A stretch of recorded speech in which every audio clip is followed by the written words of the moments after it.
Good morning everybody, welcome back to our YouTube channel.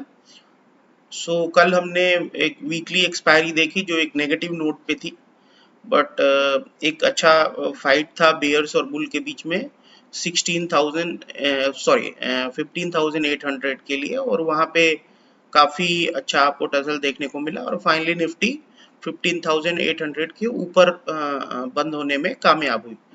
कल के price action में, क्योंकि आपने देखा होगा कि बहुत बड़ी करेक्शन हुई थी यूएस मार्केट्स में, और नैस्डैक तकरीबन तकरीबन 5% और डाउ में 1100 प्लस 1200 प्लस पॉइंट्स की करेक्शंस थी, 1200 प्लस पॉइंट्स की करेक्शन थी।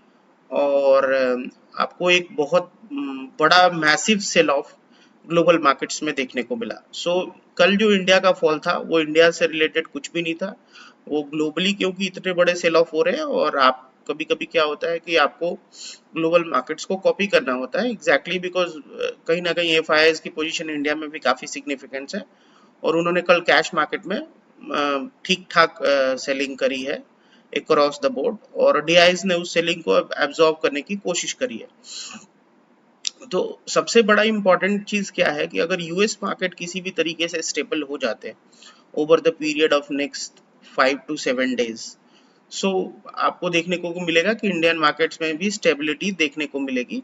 और उसका पहला साइन कल थोड़ा सा डॉलर इंडेक्स से आ रहा है। डॉलर इंडेक्स 103 के नीचे गया है, which is positive for emerging markets like India. और बॉन्ड यील्ड्स भी 2.85 के आसपास है, वो भी यूएस के 10 ईयर्स के बॉन्ड यील्ड्स। कहीं ना कहीं पॉवेल की कमेंट्स और ये सब चीजों को मार्केट डाइजेस्ट करने की इन लेवल्स पे कोशिश कर रहा है। अगर यहाँ से इंक्रीमेंटल नेगेटिव न्यूज नहीं आते हैं तो हो सकता है गिव एंड टेक 2-3% ऊपर नीचे, nobody knows, because these are like uncharted territories because of many reasons. बहुत सारे लोगों ने इस तरह का इन्फ्लेशन हम लोगों ने लाइफ में यूएस में तो एक्सपीरियंस नहीं किया है, राइट। 40 ईयर्स में सबसे हाईएस्ट इन्फ्लेशन यूएस में। इंडिया ने इस तरह का इन्फ्लेशन एक्सपीरियंस किया हुआ है पास में, तो 7-8% की इन्फ्लेशन नॉर्मल थी 2011-10-12 में। हमारे लिए नॉर्मल है, यूएस के सिटीजन्स के लिए नॉर्मल नहीं है। प्लस देखना होगा कि जियोपॉलिटिकली जो वॉर चल रहा है बिटवीन रशिया यूक्रेन, और कुछ ना कुछ न्यूज फ्लो आपको आती रहती है कि फिनलैंड नाटो ज्वाइन कर रहा है या अदर कंट्रीज नाटो ज्वाइन कर रही हैं, तो बड़ा फ्लूइड सा सिचुएशन है। बट हाँ, इस लेवल पे बेरिश होने का कोई मतलब नहीं है। इस लेवल पे मार्केट से ये कहना कि मार्केट अब यहाँ से पैसे बना के नहीं देगा, एक्सट्रीम पैसिमिज्म की कोई जगह नहीं है। मार्केट काफी हद तक बहुत सारी नेगेटिव न्यूज फ्लोज को डिस्काउंट कर चुका है। आइए अब सीधे चलते हैं निफ्टी के चार्ट पे, और वहां पे देखते हैं कि निफ्टी में अपने को क्या लगता है, और निफ्टी में क्या हो सकता है आने वाले कुछ दिनों में, या आज क्या हो सकता है, तो उसको थोड़ा सा एनालाइज करने की कोशिश करते हैं हम लोग। अगर आप देखें तो अभी प्राइस ने कंफर्म नहीं किया है, बट हम लोग अपने लोज के आसपास है, 15,700 15,800 के लोज के आसपास है। और निफ्टी ने कई बार इस दरमियान अगर देखें आप, तो निफ्टी ने इन लेवल्स पे कई बार सपोर्ट लेने की कोशिश करी है पास्ट में। ये तीसरा अटेम्प्ट है, 1, 2 एंड 3। तीन अटेम्प्ट निफ्टी कर चुका है इस रीजन पे सपोर्ट लेने की। और कहीं ना कहीं देखें तो मोमेंटम इंडिकेटर्स इस फॉल में प्राइस के साथ नीचे जाते हुए नजर नहीं आ रहे हैं। तो यहाँ पे देखें आरएसआई का जो लेवल्स था, स्टैंडर्ड आरएसआई का, वो तकरीबन तकरीबन 27 के आसपास था। अब अभी जो आरएसआई का लेवल चल रहा है कल की क्लोजिंग पे, वो स्टैंडर्ड अराउंड 33 के आसपास है। आरएसआई जो सेलिंग है वो ठीक है, आपको लग रहा होगा कि पॉइंट वाइज 400 पॉइंट गिरे आप, बट जो स्ट्रेंथ होती है सेलिंग में, जो मोमेंटम होता है, वो कहीं ना कहीं मिसिंग है। लेकिन ये कंफर्मेशन तब होगा कि आरएसआई एक पॉजिटिव डाइवर्जेंस शो कर रहा है जब छोटे टाइम फ्रेम पे 1 आवरली चार्ट पे, या अगर आप 15 मिनट के चार्ट पे कोई एक आधा जो इम्पोर्टेंट गैप लेवल्स हैं। जैसे कि मैं बोलूंगा पॉजिटिव डाइवर्जेंस निफ्टी में मैं तब मानूंगा जब निफ्टी 16,000 के लेवल को क्रॉस करना डिसाइसिवली चालू करेगा, और फ्राइडे की क्लोजिंग जो होगी वीकली क्लोज 16,000 के ऊपर होगी। सो ये ध्यान में रखना होगा। बट इंटरेस्टिंग फैक्ट ये है कि इतनी सारा कुछ मेहम होने के बाद भी निफ्टी वीकली बेसिस पे अभी भी आज के डेट में भी 25 पॉइंट ऊपर है। यानी लास्ट 4 दिनों के प्राइस एक्शन में निफ्टी मंडे से लेके थर्सडे तक 25 पॉइंट ऊपर है, ना कि नीचे है, which is positive, right? Because US में देखें तो कंप्लीट डेसिमेशन हुआ। सिमिलरली जो लीड इंडिकेटर है अपने लिए, रिस्क का जो लीड इंडिकेटर है, स्टेबिलिटी का लीड इंडिकेटर नहीं है, उसको अगर आप देखें,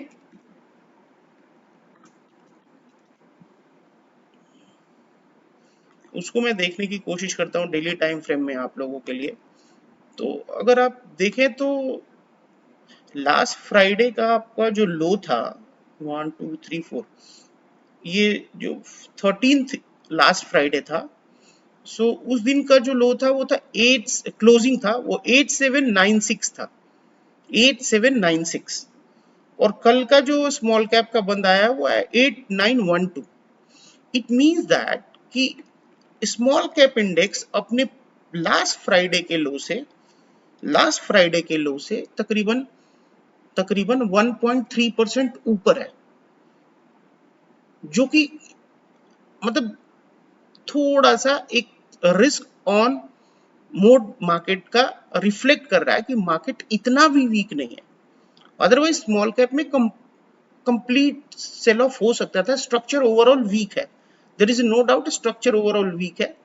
बट आप स्ट्रक्चर को थोड़ा पॉजिटिव कब मान सकते हैं? जब ये धीरे धीरे करके ये प्राइस एक्शन ईएमए 10 के ऊपर एक बार बंद हो तो आप बोल सकते हैं short term bottom is in place. Long term bottom और उसके लिए थोड़ा अभी टाइम है, हमें प्राइस एक्शन देखना पड़ेगा। और हो सकता है कि हम एक थोड़ा सा लंबे कंसोलिडेशन पीरियड में जाए और उसके बाद मार्केट में बड़ी रैली देखने को मिले। सो नेट नेट मेरा पॉइंट क्या है कि मार्केट जितना ट्विटर पे या जितना आप लोग सुन रहे हैं उतना बेरिश है नहीं और उतना बेरिश होने वाला भी नहीं है। अब मैं आपको डेटा की बात करूं तो कल एफआईआईज ने कोई बहुत बड़ी सेलिंग नहीं करी है। उन्होंने लगभग 12,000 कॉन्ट्रैक्ट्स इंडेक्स फ्यूचर एक्स्ट्रा बेचे हैं पुरानी पोजीशन के एडिशन में। तो उनके पास तकरीबन तकरीबन 77,000 फ्यूचर कॉन्ट्रैक्ट शॉर्ट्स हैं। उसके अलावा अगर देखें तो एफआईज ने 2000 इंडेक्स कॉल बाई करी है। सो जो उन्होंने इंडेक्स फ्यूचर बेचा है उसको उन्होंने उसमें से 2000 कॉन्ट्रैक्ट्स को उन्होंने हेज कर लिया है।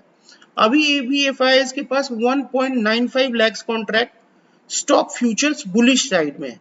तो कैश में बेच रहे हैं बट फ्यूचर में लंबा स्टॉक फ्यूचर में नहीं बेच रहे, कैश के स्टॉक्स बेच रहे हैं। एचडीएफसी बैंक कैश में बेच रहे हैं, बस शायद उन्होंने फ्यूचर में ले रखा हो।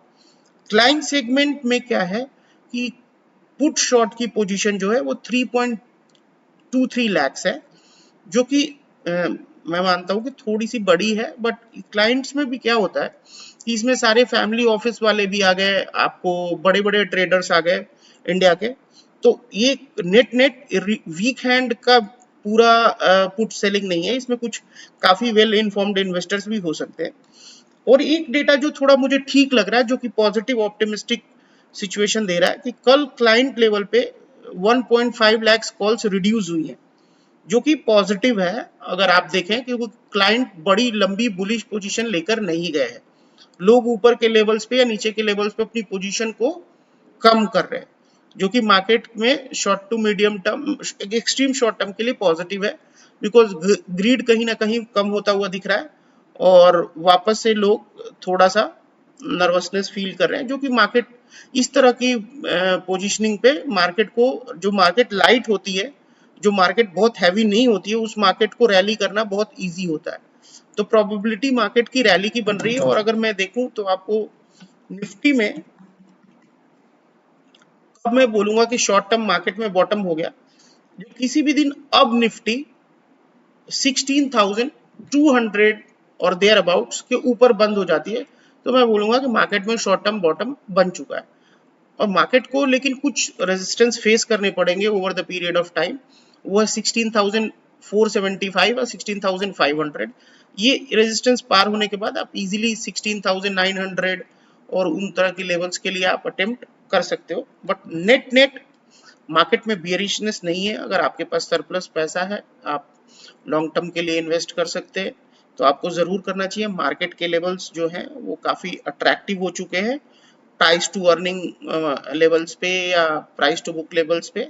और ओवरऑल जो हमारे लॉन्ग टर्म पी रेशियो का मैट्रिक्स है उसके लोअर एंड पे हम ऑलमोस्ट आ चुके हैं। तो यहाँ से एक बड़ी करेक्शन मुझे नहीं दिखती है। अगर आपके पास 6 to 12 मंथ्स का भी इवेंट टाइम है, सो आप एक ठीक ठाक रिटर्न बना सकते हैं।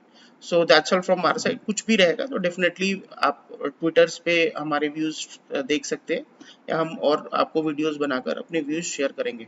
All the best to all of you. Thank you so much.